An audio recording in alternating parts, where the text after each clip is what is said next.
Fala família Be Kingdom Culture, muito boa noite. Estamos aqui praticamente inaugurando o estúdio novo. Já está quase tudo pronto, ainda falta o tripé, a câmera vai estar um pouco mais distante, ainda falta a questão de posicionamento de iluminação, mas semana que vem estaremos 100%. Graças a Deus, Deus tem feito coisas incríveis no nosso meio. Tudo que temos vivido nesse tempo é algo extraordinário.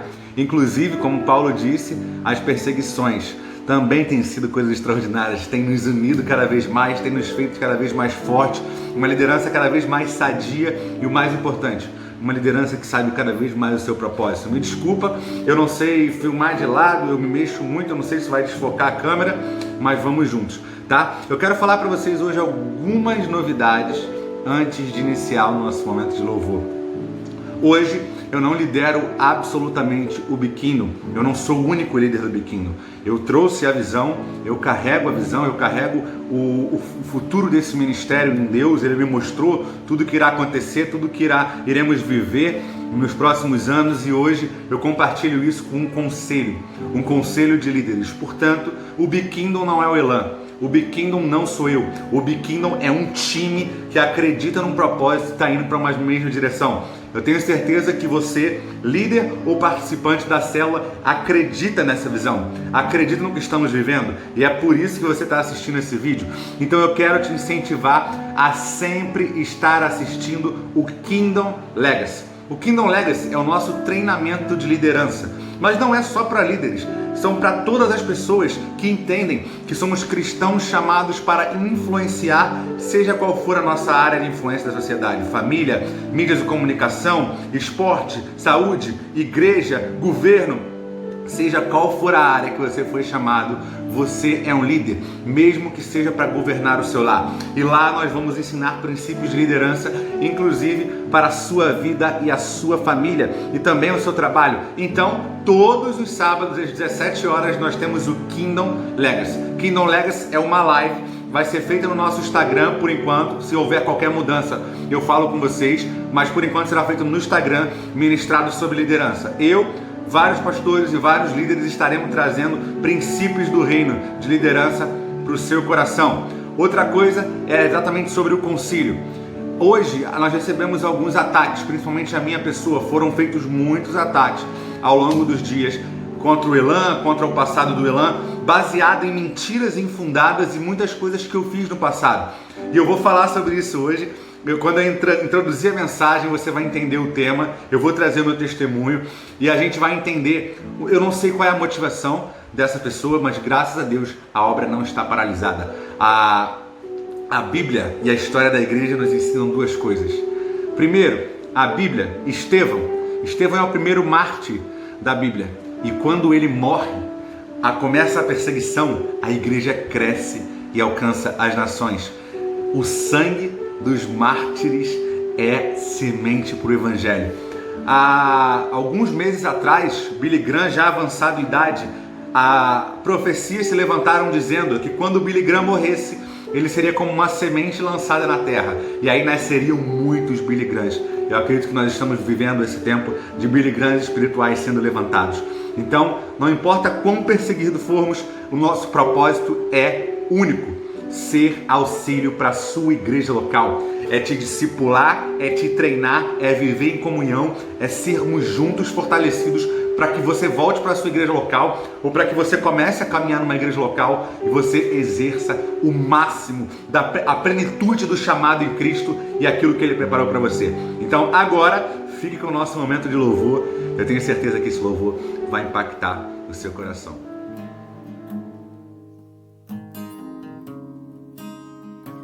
Nós queremos mais de Ti, Senhor.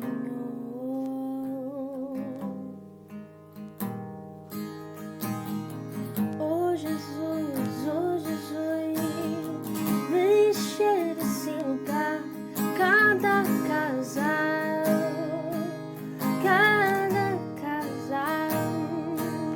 enche-nos com Tua presença. Não existe outro lugar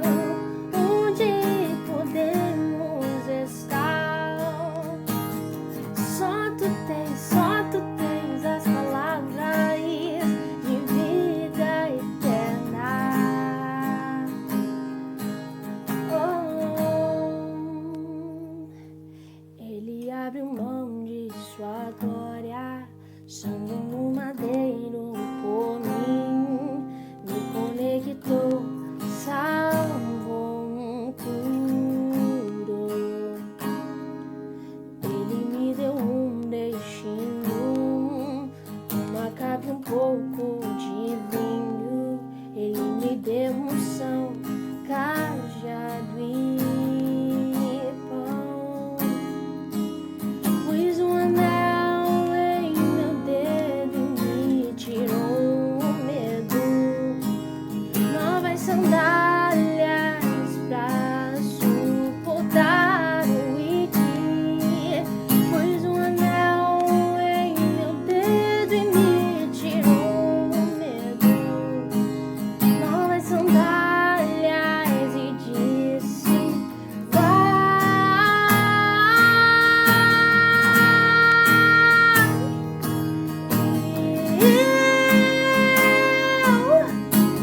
me despedi dos meus pais, eu queimei minhas carroças e eu afundei meus barcos no cais e eu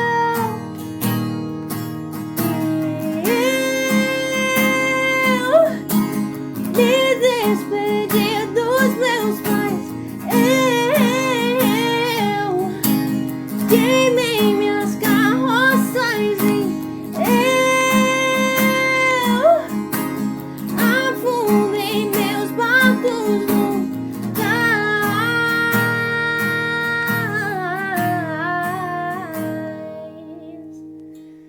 Pra onde eu irei?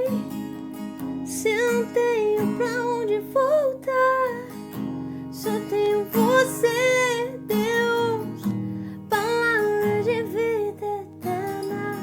Pra onde eu irei? Se não tenho pra onde voltar, só tenho você, Deus, palavra de vida eterna.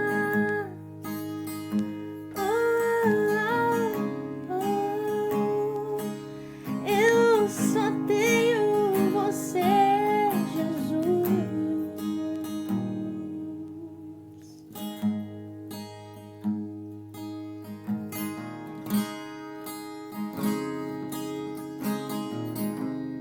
Graças a Deus. Rafinha, muito obrigado pela sua vida.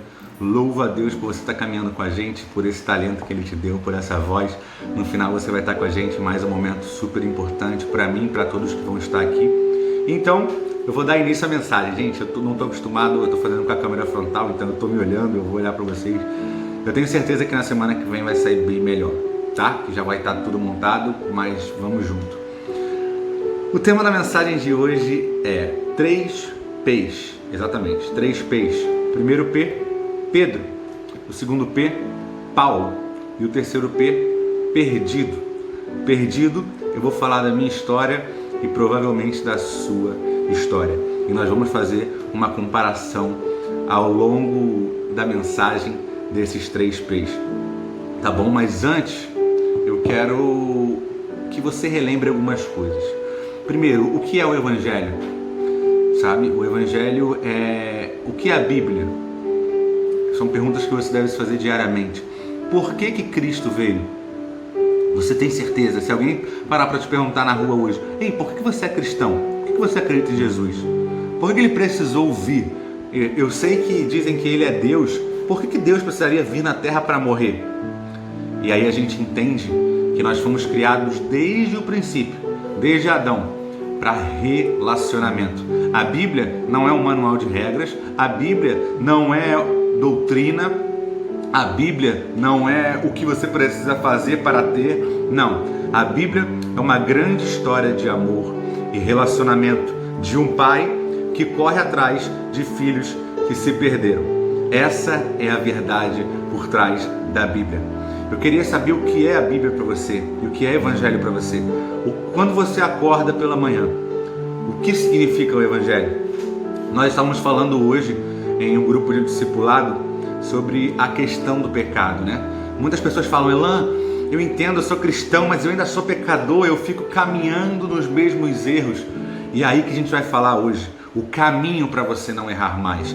Você precisa viver um avivamento na sua vida. E avivamento é uma transformação completa. Quando a gente vê a história do avivamento da igreja, a gente vê não só a igreja, mas toda a sociedade sendo transformada. Então hoje nós iremos do arrependimento, passaremos pelo posicionamento e veremos o avivamento. Se você quiser anotar, anota aí. Tema 3Ps, tópico 1. Arrependimento, tópico 2, posicionamento, tópico 3, avivamento. Eu quero começar com o nosso texto base. É a mensagem que Deus me deu quando o Biquinho iniciou. Eu não sei se está muito alto a TV. Deixa eu baixar um pouquinho.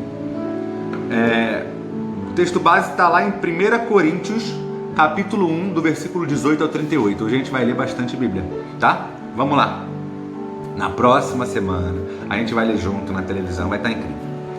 De fato, a mensagem da morte de Cristo na cruz é loucura para os que estão se perdendo, mas para nós que estamos sendo salvos é o poder de Deus.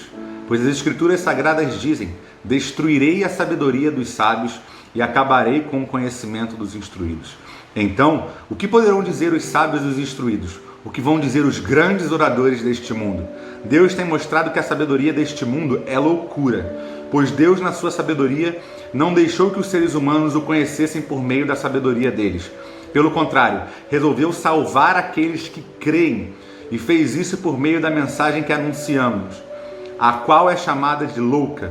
Os judeus pedem milagres como prova e os não-judeus procuram a sabedoria, mas nós anunciamos o Cristo crucificado, uma mensagem que para os judeus é ofensa e para os não-judeus é loucura.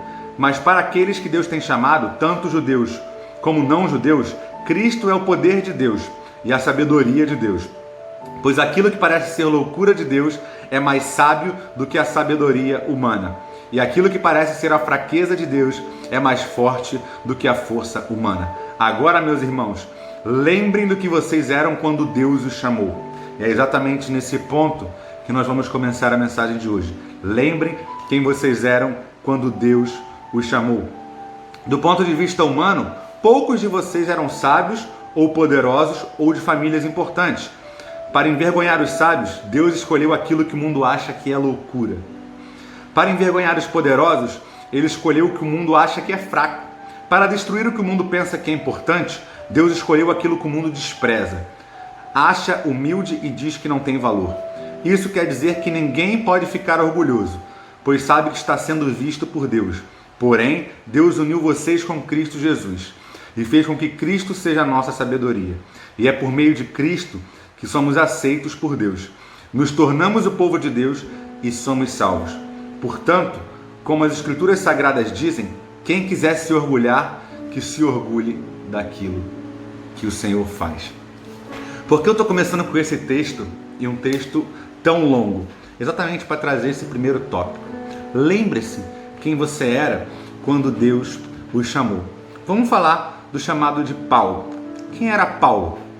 Paulo nasceu da tribo de Benjamim, fariseu de fariseu, segundo a lei, super zeloso. Era um homem que perseguia e matava os cristãos, não por crueldade, mas por zelo.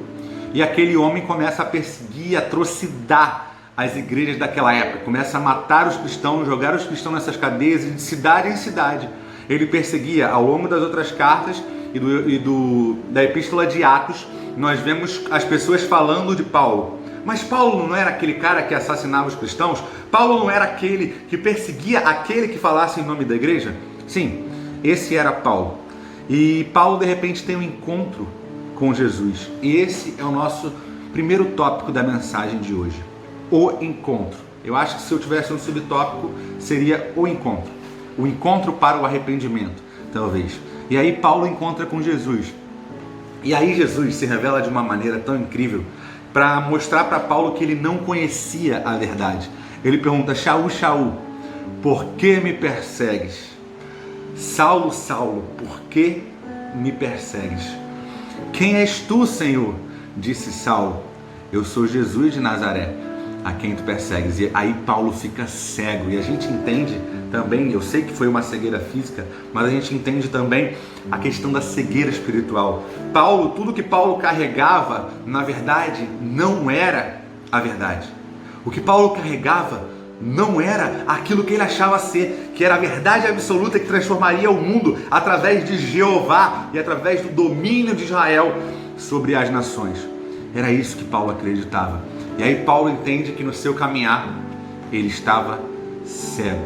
E aí a gente pula para o segundo P, a história de Pedro. Quem era Pedro?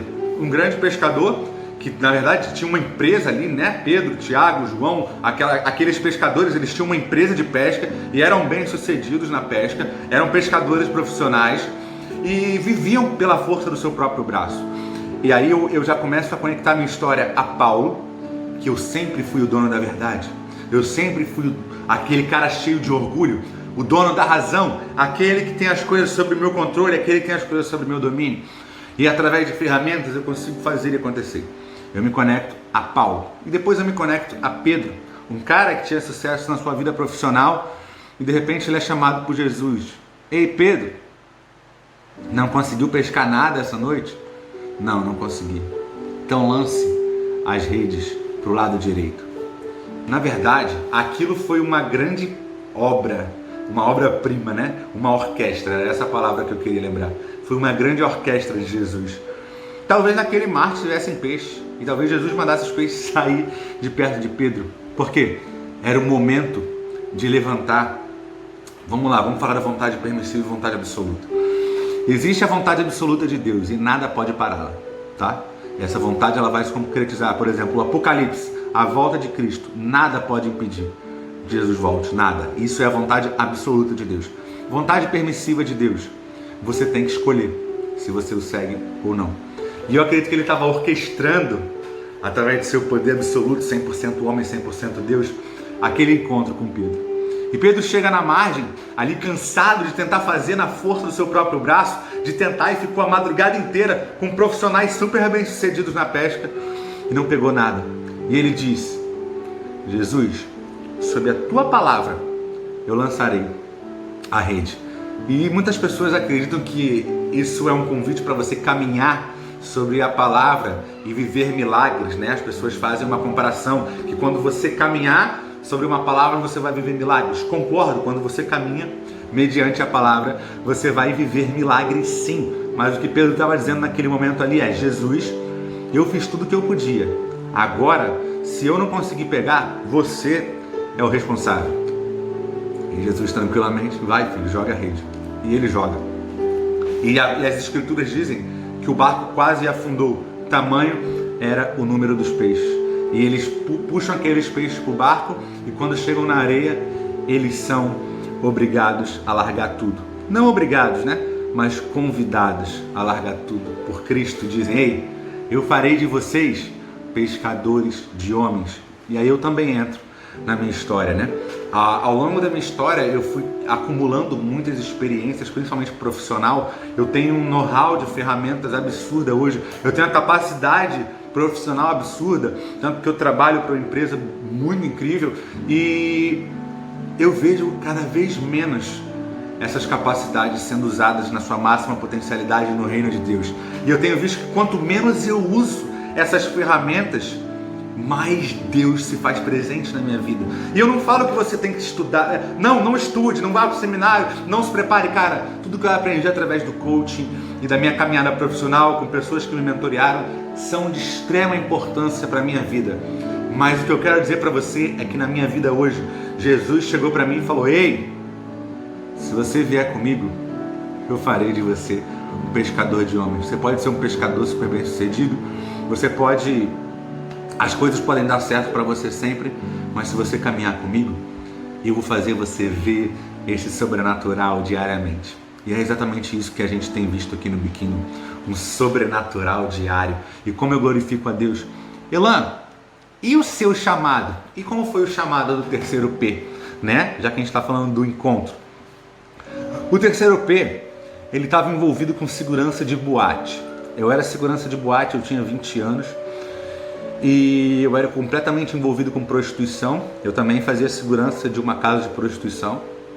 Então eu era muito amigo de todos os seguranças, era muito amigo das garotas de programa. Então a gente fazia altas festas. E quando minha mãe não estava em casa, minha mãe saía para trabalhar, minha mãe uma pessoa muito batalhadora, espero não me emocionar, porque agora eu tô aqui em Full HD, né? Quando eu tô na qualidade menor, se emocionar é melhor, agora em Full HD é mais difícil. Minha mãe, ela saiu para trabalhar e ela dormia no escritório para poder economizar o dinheiro da passagem, sabe? Eram 3 cadeiras de plástico e minha mãe dormia lá de segunda a sexta. Minha mãe deixava a comida pronta para mim e dormia no escritório para que sobrasse o dinheiro do alimento, né?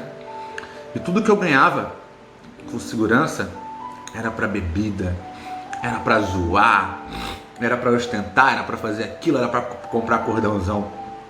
Até que um dia eu tava aqui na cozinha, exatamente nesse segundo andar que eu tô, e eu vim pegar uma cerveja porque tinha uma geladeira aqui em cima, exatamente para isso, um freezer. E eu tava armado na época, tava tendo uma festa aqui em casa. E eu falei assim, e eu ouvi uma voz, uma presença invadiu a cozinha e uma voz audível disse: esse não é quem eu chamei você para ser. Naquele momento eu tive o meu encontro, assim como Pedro, assim como Saulo, eu tive o meu encontro. Eu desci, falei, cara, eu não quero nunca mais caminhar com vocês.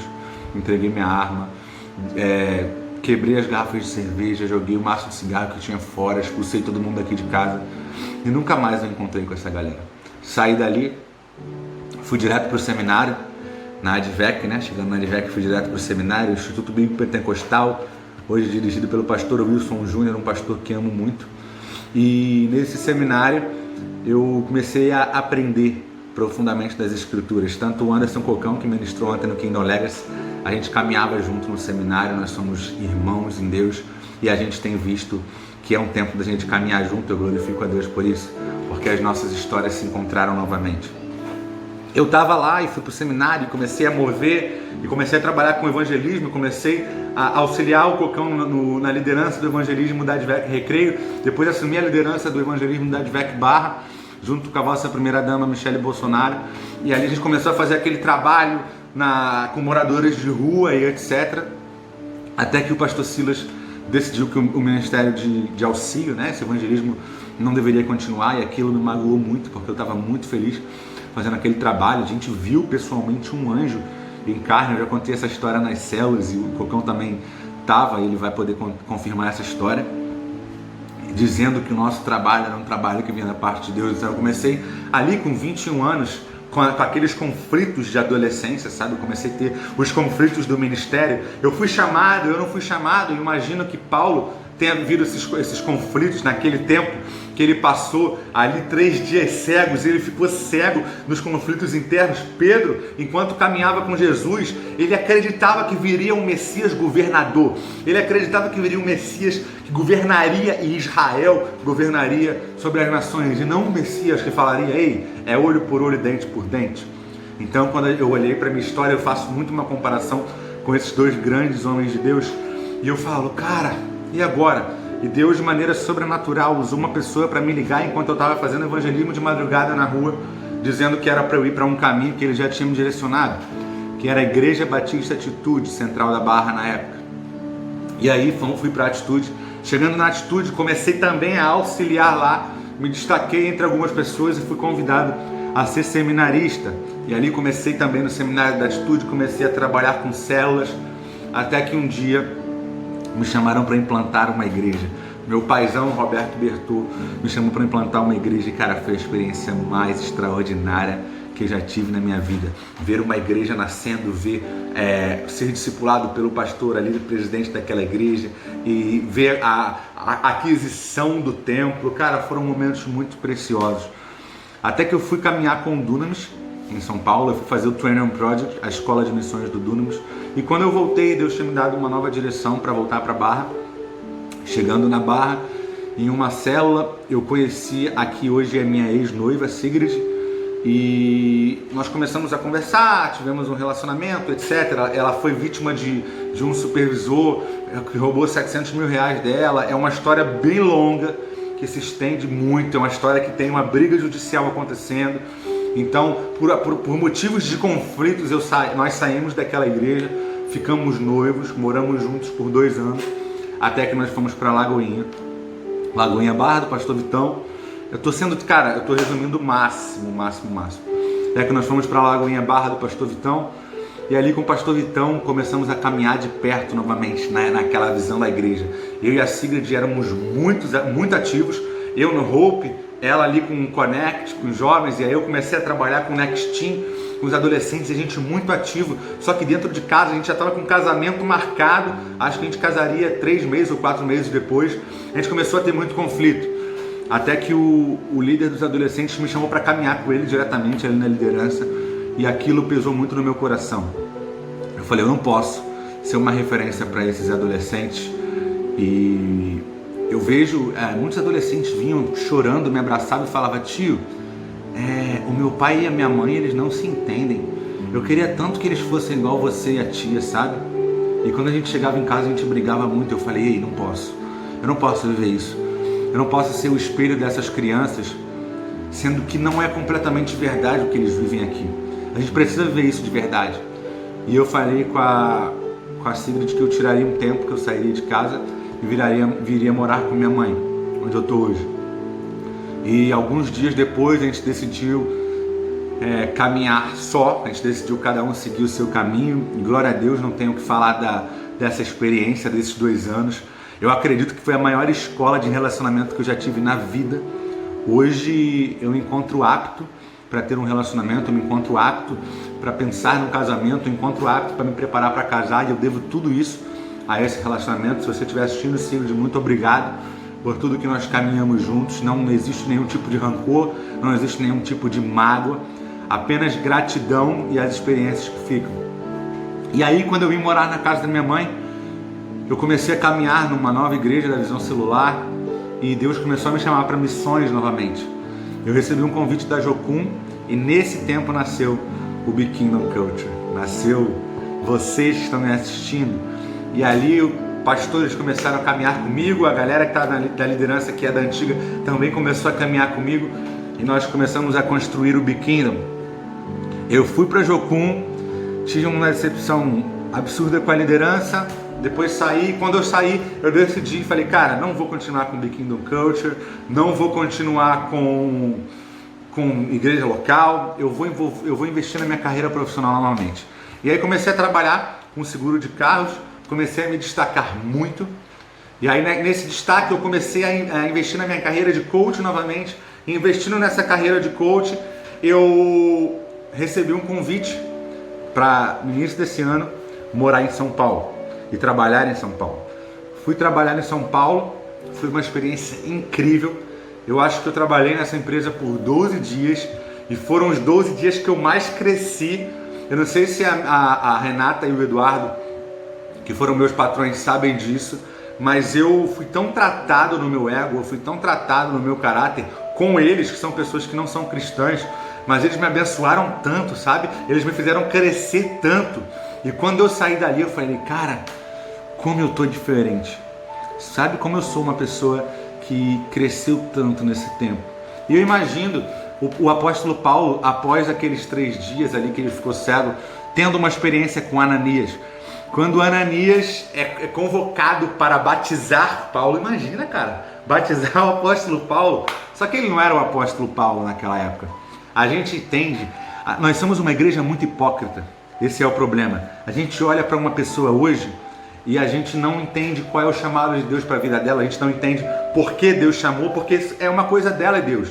E a gente tende a julgar mediante a nossa própria justiça. Eu tenho certeza que se você conhecesse o apóstolo Paulo, ou você tentaria prendê-lo, ou tentaria matá-lo, ou fugiria dele. Porque Paulo não era alguém legal, Paulo era alguém devastador. E Ananias diz, mas Deus, o Senhor errou. Deus disse, Ananias, ele é para mim um vaso escolhido. Vá, encontre ele na rua chamada direita e etc. E Ananias encontra, Paulo recupera a sua visão e é batizado.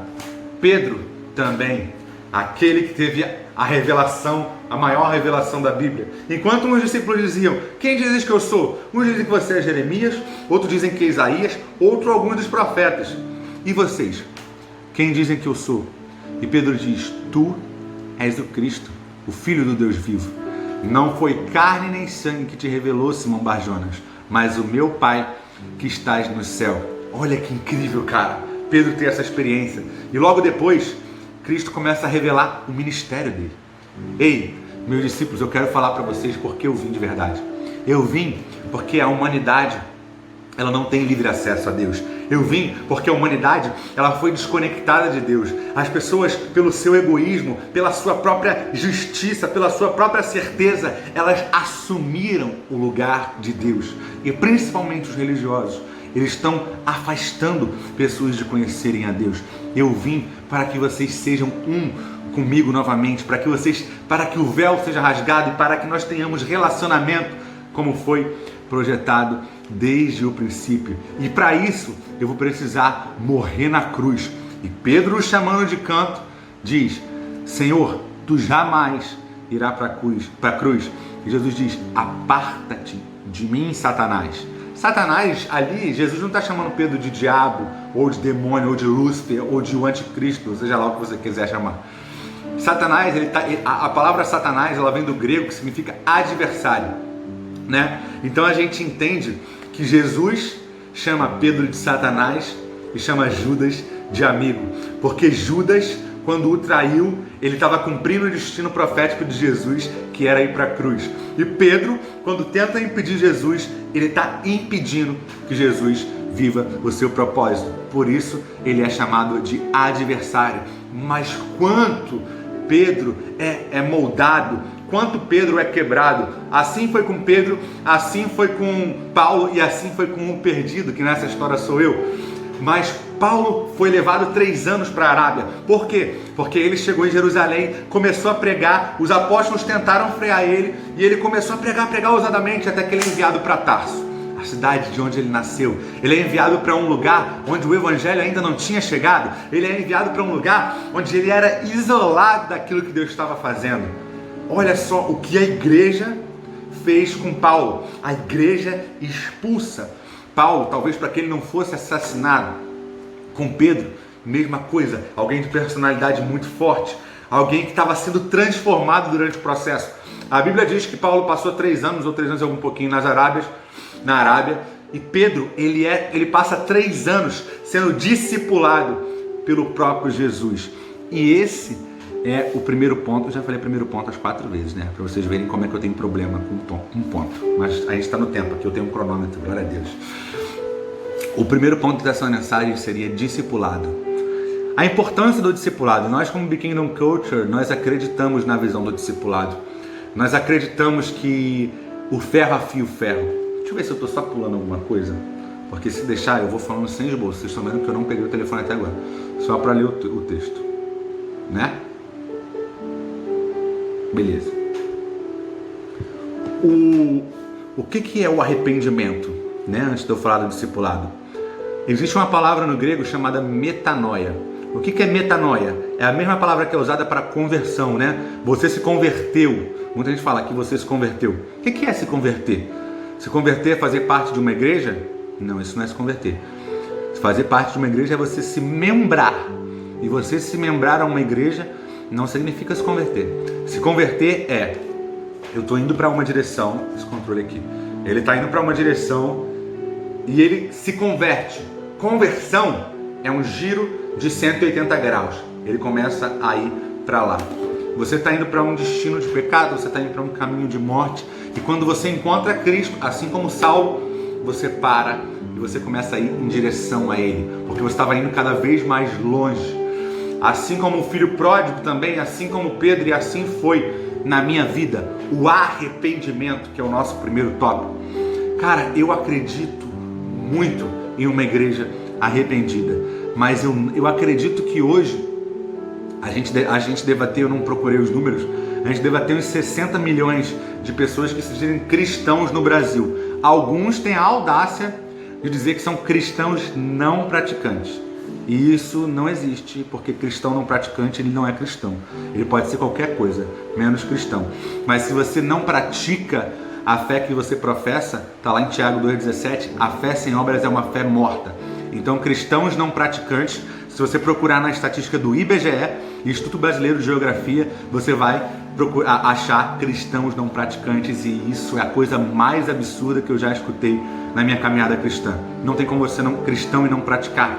porque você se arrepende e você começa a refletir a obra de arrependimento. A minha mãe e as pessoas que me cercam, ela fala: filho, como você mudou desde quando você voltou de São Paulo? Como você mudou no jeito que você trata as pessoas, como você mudou no convívio, como você mudou na organização, como você mudou em questões meticulosas que você deixava passar batido, como você mudou na sua atenção. Sim, eu cheguei no ponto do encontro, que é o primeiro ponto, e passei para o segundo ponto, que é o arrependimento, que é a metanoia, que é a mudança de caminho. Saulo, depois que ele sai da Arábia, que ele se arrepende profundamente, ele começa, a Bíblia diz que ele começou a pregar ousadamente. Vamos lá, Atos 26 ao 29.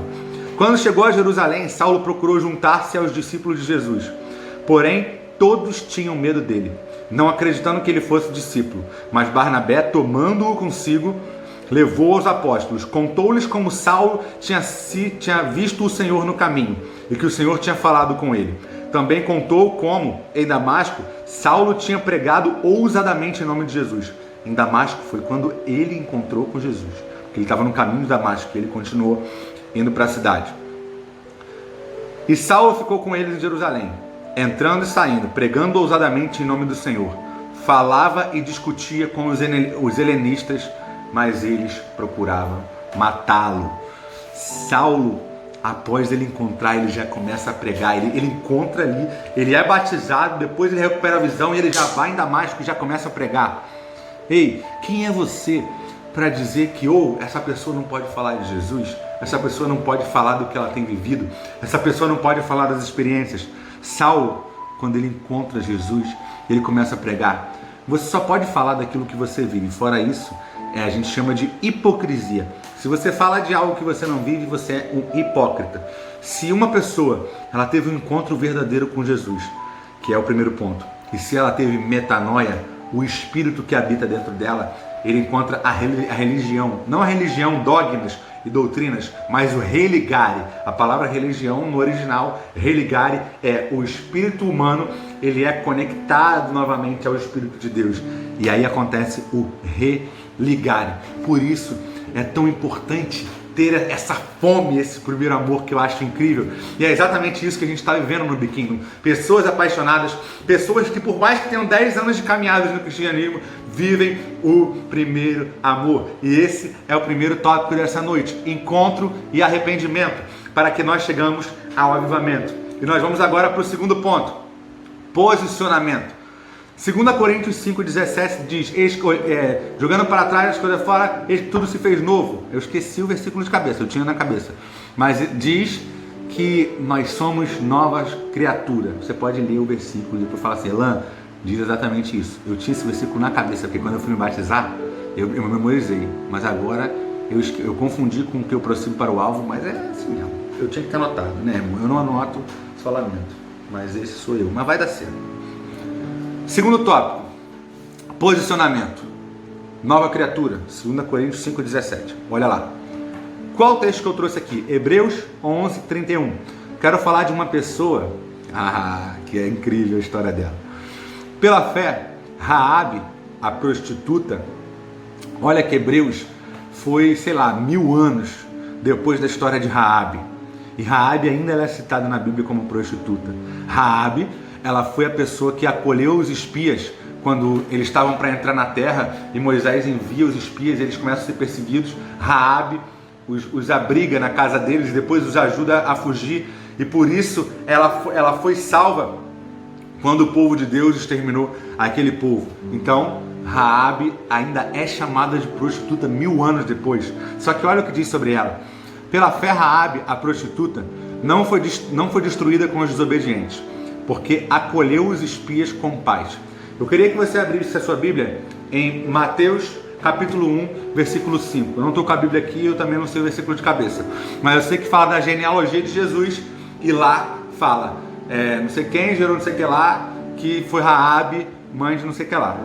A Raabe, ela tá na genealogia de Jesus. Mano, fala sério, Raabe, ela é a tataravó do Messias, o cara que salvou o mundo, eu e você. Raabe, a prostituta. Eu não sei o que dizem sobre você, mas eu estou falando aqui agora sobre posicionamento, que é o segundo tópico do dia.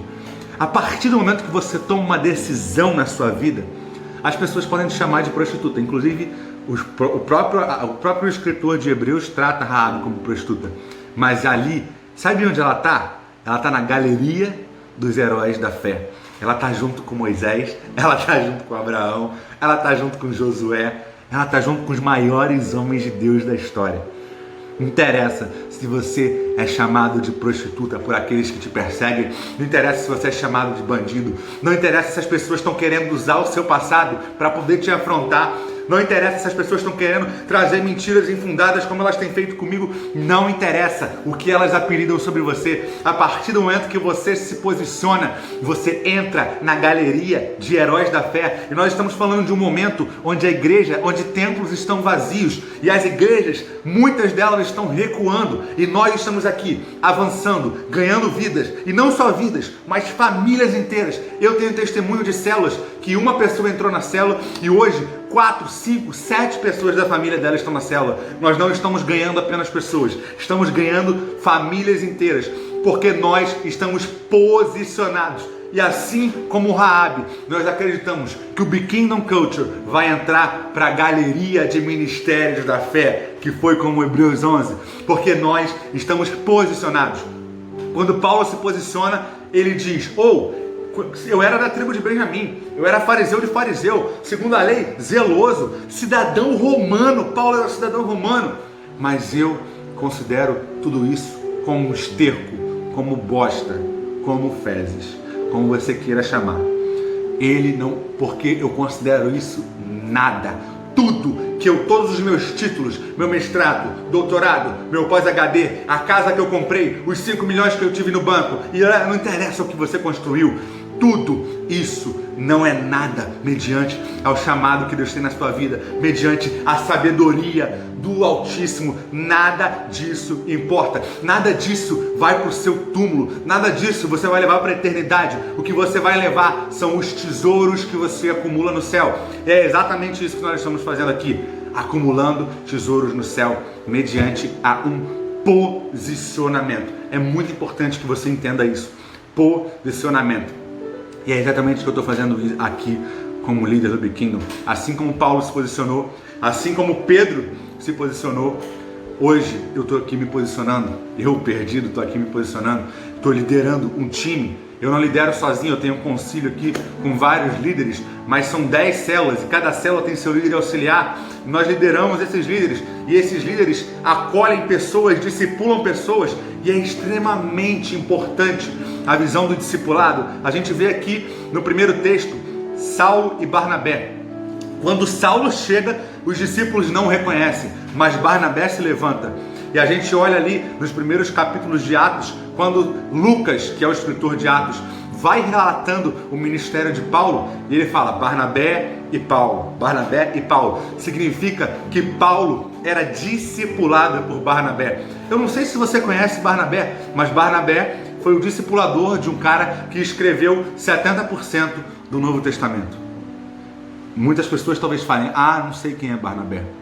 Mas sem Barnabé não teria existido apóstolo Paulo. Com certeza existiria o Novo Testamento, porque Deus faria com que acontecesse de outra maneira. Mas se não existisse alguém para se levantar mediante a multidão de pessoas de autoridade, apóstolos, aqueles que caminharam junto com Jesus, e dizer: ei, eu vi o que é falado sobre ele, que ele pregou ousadamente em Damasco, olha só o que ele tem feito ao longo do caminho. Essa é a importância do discipulado, essa é a importância do Vida na Vida, essa é a importância de caminhar junto. E a gente também usa as células para isso. A célula é um lugar de comunhão, a célula é um lugar onde a gente começa a se conhecer, a célula é um lugar onde essa palavra vai ser estudada, a célula é onde cada um vai conseguir trazer um pouco da sua experiência e do seu ponto. Então, depois do arrependimento, do encontro, você tem o arrependimento, você tem a metanoia, e através da metanoia você tem o posicionamento. E o que acontece, Elan, depois que eu me posiciono? Amigo, agora é a coisa mais linda do mundo. Sabe quem foi John Wesley? Se você não sabe, que Deus perdoe a sua vida. John Wesley, ele é um dos responsáveis pelo avivamento na Inglaterra, um dos maiores avivamentos que já existiu. E a história diz que John Wesley abriu 10.000 células, que ele discipulou, não diretamente, mas que sob a liderança dele, foram discipuladas mais de 100.000 pessoas. Billy Graham, dizem que pela boca de Billy Graham, pelas pregações deles, em uniões, em estádios, em aglomerações, 210 milhões de pessoas conheceram o Evangelho. Nós falamos que a pandemia é um momento que vai dividir a história. O mundo pós-pandemia nunca mais será o mesmo. O mundo pós-pandemia não terá como voltar ao normal. Mas eu tenho certeza que nos livros de história, a história vai ter que relatar uma igreja que se levantou. A história vai ter que relatar pessoas como John Wesley, pessoas como Billy Graham. Eu não sei você, mas eu quero ser uma dessas pessoas. Eu quero ser uma pessoa que vai estar no livro de história dizendo: enquanto pessoas estavam pensando em suicidar, nós estávamos levando a palavra de Deus para elas. Enquanto pessoas estavam pensando em se divorciar, nós estávamos lá levando a mansidão e o amor para aquele casamento. Enquanto famílias estavam sendo destruídas pelo convívio exacerbado, pelo aquele muito conviver, nós estávamos levando a paz, honrar o seu pai, honrar a sua mãe e os princípios de Deus. É assim que nós queremos ser conhecidos e nós utilizamos de células e discipulado para isso. Só um ponto. Terceiro ponto, e eu já estou sem tempo, eu já começo a caminhar para o final. Avivamento. Encontro, que é o mesmo ponto, encontro e arrependimento. Metanoia e posicionamento. E aí nós veremos o avivamento. Eu quero ler a pregação de Pedro, e aí eu encerro falando isso. Deus ressuscitou esse Jesus e todos nós somos testemunhas disso, pois Jesus foi levado para sentar-se ao lado direito de Deus, o seu Pai, a qual lhe deu o Espírito Santo como havia prometido. E Jesus derramou sobre nós esse Espírito, conforme vocês estão vendo e ouvindo agora. Pois Davi não subiu para o céu, mas ele mesmo afirmou: o Senhor Deus disse ao meu Senhor: sente-se ao meu lado direito, até que eu ponha os seus inimigos como estrada debaixo dos seus pés. Todo o povo de Israel deve ficar bem certo que este Jesus que vocês crucificaram é aquele que Deus tornou Senhor e Messias. Quando ouviram isso, todos ficaram muito aflitos e perguntaram a Pedro e aos outros apóstolos: irmãos, o que devemos fazer? Pedro respondeu: arrependam-se e cada um de vocês sejam batizados em nome de Jesus Cristo, para que seus pecados sejam perdoados, e vocês receberão de Deus o Espírito Santo. Pois essa promessa é para vocês, para os seus filhos e todos aqueles que estão longe, isto é, para todos aqueles que o Senhor nosso Deus chamar. Pedro continuou a dar seu testemunho, que é isso que a gente está fazendo aqui hoje, e com muitas outras explicações, procurou convencê-los dizendo: saiam do meio dessa gente má e salvem-se. Está falando de separação. E salvem-se. Cadê, meu Deus? Achei. Muitos acreditaram na mensagem de Pedro e foram batizados. Naquele dia, quase 3.000 se juntaram ao grupo dos seguidores de Jesus. E todos continuaram firmes, seguindo os ensinamentos dos apóstolos, vivendo em amor cristão, partindo o pão juntos e fazendo orações. Os apóstolos faziam muitos milagres e maravilhas, e por isso todas as pessoas estavam cheias de temor. Todos que criam estavam juntos e unidos, e repartiam uns com os outros o que tinham. Vendiam as suas propriedades e outras coisas, e dividiam o dinheiro com todos, de acordo com a necessidade de cada um. Todos os dias, unidos, se reuniam no pátio do templo, a gente está falando na igreja local, e também se reuniam nas suas casas, e ali partiam o pão e participavam das refeições em alegria e humildade. Esse texto está falando das células. Eles se reuniam na igreja local e eles se reuniam em células. Louvavam a Deus por tudo que eram por tudo e eram estimados por todos. E a cada dia o Senhor juntava ao grupo pessoas que iam sendo salvas. Atos 2, do 32 ao 47. Eu vou fazer essa conclusão, mas antes eu quero dizer algumas coisas. Existe uma arte japonesa chamada Kintsugi. Kintsugi, existem vasos no Japão que são únicos. E esses vasos são extremamente raros e extremamente caros. Em algum momento durante a história, esses vasos caíram e quebraram, e eram vasos de altíssimo valor. E alguém teve a ideia de restaurar esses vasos com fios de ouro. E aqueles vasos que já eram raros e extremamente caros passaram a ser muito mais valiosos do que já eram. Eles foram quebrados, restaurados com ouro e se tornaram muito mais valiosos. O que a Bíblia diz sobre o ouro? A madeira, ela representa a humanidade. O ouro, ele representa Deus.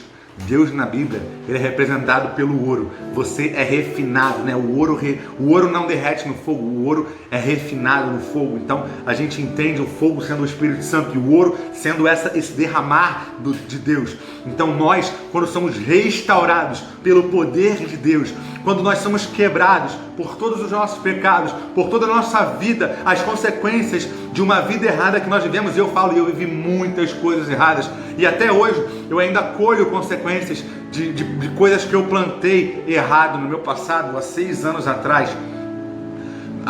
Nós temos uma restauração, que é o Kintsugi. Nós somos restaurados por ouro, por Deus, e nós nos tornamos muito mais valiosos. Eu, Elan, hoje, como líder do Biquinho, cara, eu não trocaria nunca o lugar que eu tô hoje pelo coach mais famoso do mundo, que é o Tony Robbins. Eu prefiro muito mais hoje estar liderando esse ministério do que ser o Tony Robbins. Por quê? Porque eu fui refinado pelo ouro e eu fui transformado. Eu quero concluir contando a história final de Pedro. Deixa eu ver se está aqui, se eu anotei. Não. Mas a palavra diz que depois que Jesus morre, Pedro volta a pescar. E quando Pedro volta a pescar, ele volta exatamente para o ponto que Jesus tinha tirado ele. Jesus tirou ele da pesca e disse: eu farei de vocês pescadores de homens. E o que Pedro faz? Na primeira oportunidade, quando ele sente que Jesus não está mais com ele, ele volta para a antiga vida.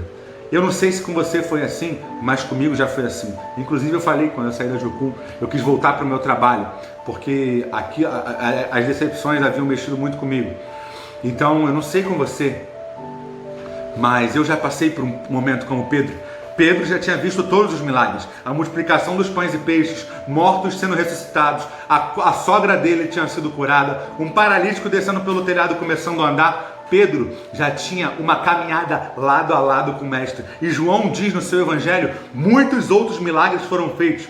Se a gente fosse relatar tudo o que Jesus fez, não haveria quantidade de livros no mundo para escrever. Então quando eu olho para Pedro, Pedro volta para a antiga vida. O que Jesus faz? Jesus espera e Pedro pesca novamente a madrugada inteira e nada pega. E Jesus olha, para na beira da praia e fala: ei, vocês têm o que de comer aí? Vocês têm o que de comer? Nem sei se existe essa frase. Vocês têm o que comer aí? O que significa essa pergunta de Jesus? Ou vocês têm alimento? Já parou para pensar isso? Quando você volta para a sua antiga vida, imagina que você pare de caminhar agora e você volte a pescar no mesmo mar que um dia hipoteticamente te fez feliz. Você já se sentiu tocado pelo Espírito Santo? Porque quando eu estava num lugar que eu não era para estar, eu senti exatamente essa voz me dizendo. Assim como Pedro, Jesus e o Espírito Santo que habita em mim falou assim: Elan, você tem o que comer onde você está? Eu falei: Jesus, não. Eu não sinto mais a tua palavra viva no meu coração. Eu não sinto mais o Espírito Santo me dando direções. Eu não ouço mais a tua voz. E eu nem sinto mais a tua falta. E Jesus vinha através de sonhos, vinha através de amigos, vinha através de voz audível algumas vezes. Ei, você tem o que comer aí? E eu respondia para ele a mesma coisa. Não, eu não tenho o que comer. E ele disse: então lança a rede para o lado direito. E eu falei: vou lançar. E assim como o Biquinho, eu abandonei o Biquinho uma vez para viver a minha vida profissional. Quando Jesus falou: você tem que comer? Eu falei: não. Ele falou: então lança a rede. eu lancei. E eu voltei com o biquinho. E aconteceu exatamente o que aconteceu com Pedro. Milhares de peixes foram pescados. E comigo também não foi diferente. Em 40 dias, 220 pessoas entraram no biquíni. Mais de 10 células começaram.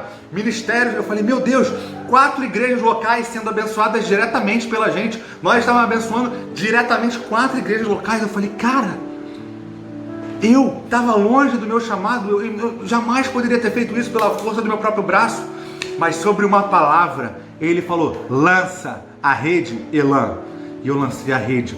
E hoje nós temos não só líderes, mas participantes do Brasil inteiro, pessoas de fora do Brasil. São 10 células, aí 150 pessoas sendo cuidadas diretamente. Eu acho que dia é hoje, eu não sei que dia é hoje, mas eu acho que a nova temporada do Biquíni tem 2 meses, sabe? Em 2 meses nós já construímos algo incrível, mas porque não foi pela nossa força, foi mediante a palavra. Ele falou, ei, lança, traz agora.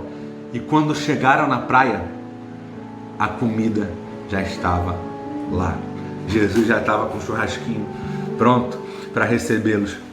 E qual é a pergunta que Jesus faz para Pedro? Pedro, tu me amas? Sim, Senhor, eu te amo. Então apacenta minhas ovelhas. Muita gente fala, os teólogos acreditam que Pedro teve que responder 3 vezes para poder compensar, né?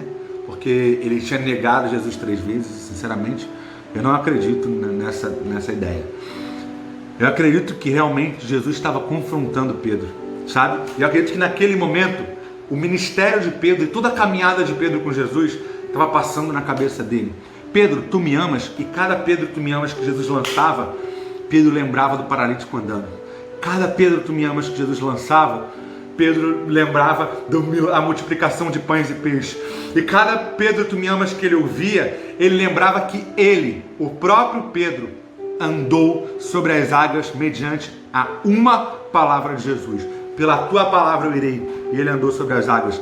Então, toda vez que Pedro ouviu, Pedro, tu me amas, eu imagino, e isso, gente, é uma interpretação minha, vocês podem não concordar, mas Pedro, todo o filme do ministério passou pela cabeça dele. E no final ele disse, Senhor, tu sabes que eu te amo.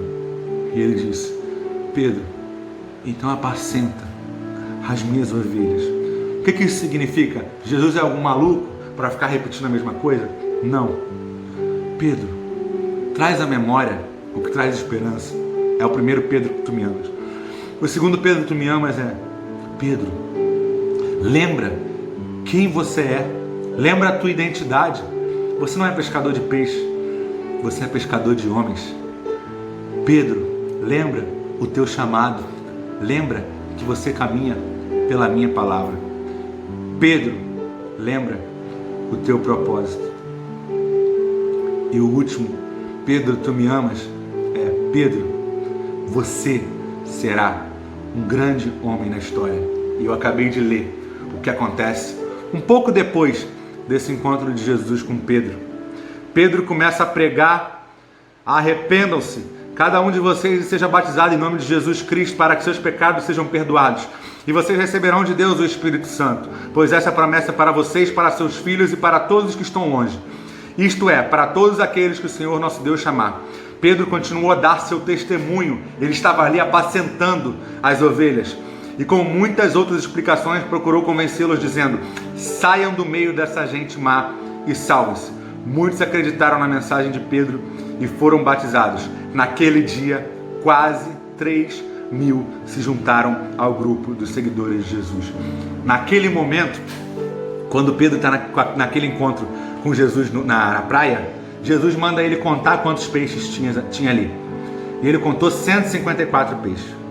E na primeira pregação de Pedro, ele conta 3.000 almas. Isso fala, não interessa a sua expertise, não interessa se você é pescador profissional, mas se você estiver no lugar que você tem que estar e que Jesus mandou você estar, o número será muito maior, o seu impacto será muito maior. E o que você fará através dele, pela palavra dele, com o Espírito Santo, será muito mais relevante para a minha, para a sua e para a vida de todas as pessoas que estarão ao nosso redor. Eu quero que você ouça essa canção e enquanto você ouve essa canção, lembre-se, encontro. Quando você encontrou com Jesus? Se você nunca encontrou, parabéns, Ele acabou de te encontrar através dessa mensagem. Segundo, arrependimento, metanoia, mudança de caminho e mudança de comportamento. Terceiro, posicionamento. E o quarto, avivamento. O que Pedro viu eram 3.000 pessoas sendo salvas, depois mais 5.000, sinais e maravilhas. É a mesma coisa que nós estamos vendo aqui no Biquíni. Famílias inteiras sendo resgatadas, pessoas sendo discipuladas, vidas sendo transformadas. Então, ouça essa música e depois eu vou ter mais uma conversa com você. Deus te abençoe.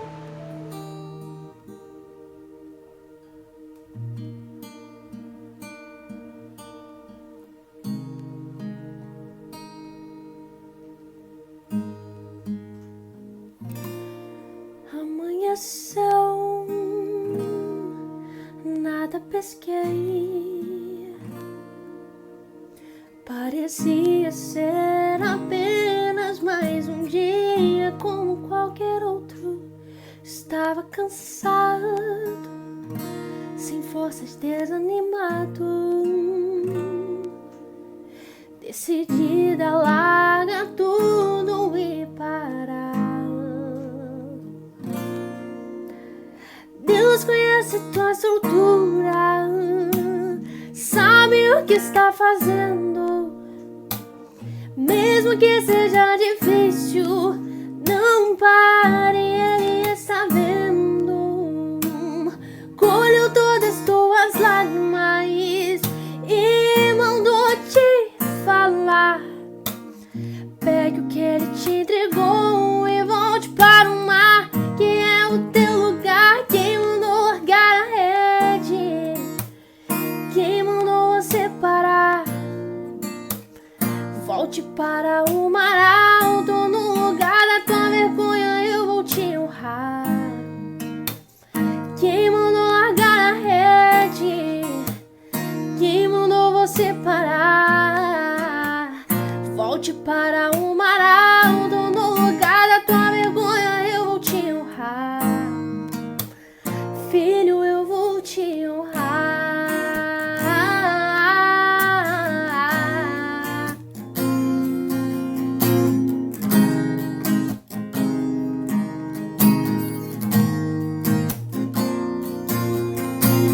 Deus conhece tua estrutura, sabe o que está fazendo.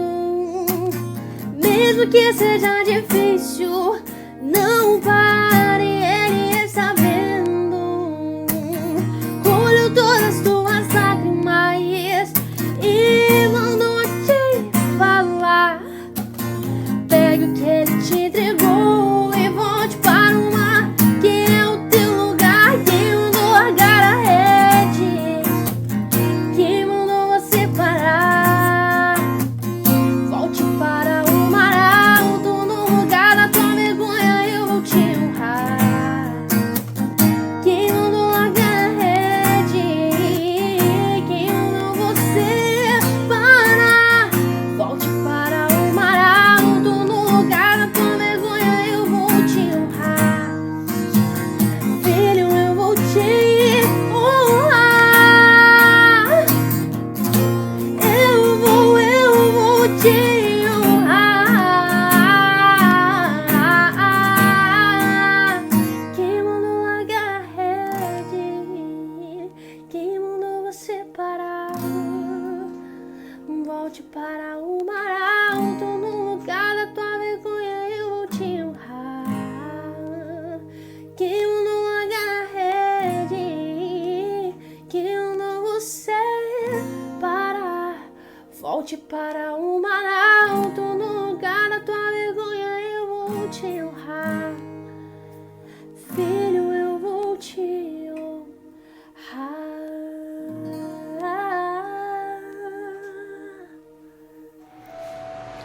É incrível, né? Quem mandou largar a rede? Quem mandou você parar? Volte para o mar alto, no lugar da tua vergonha, Deus vai te honrar. Eu nunca cantei, e nem tenho pretensão de tentar cantar, mas esse louvor mexe comigo. 2 vezes na minha vida eu tentei desistir do caminhar, e as 2 esse louvor se fez presente. Na primeira vez, uma pessoa me mandou esse louvor, sem a menor pretensão. Elan, ouve esse louvor.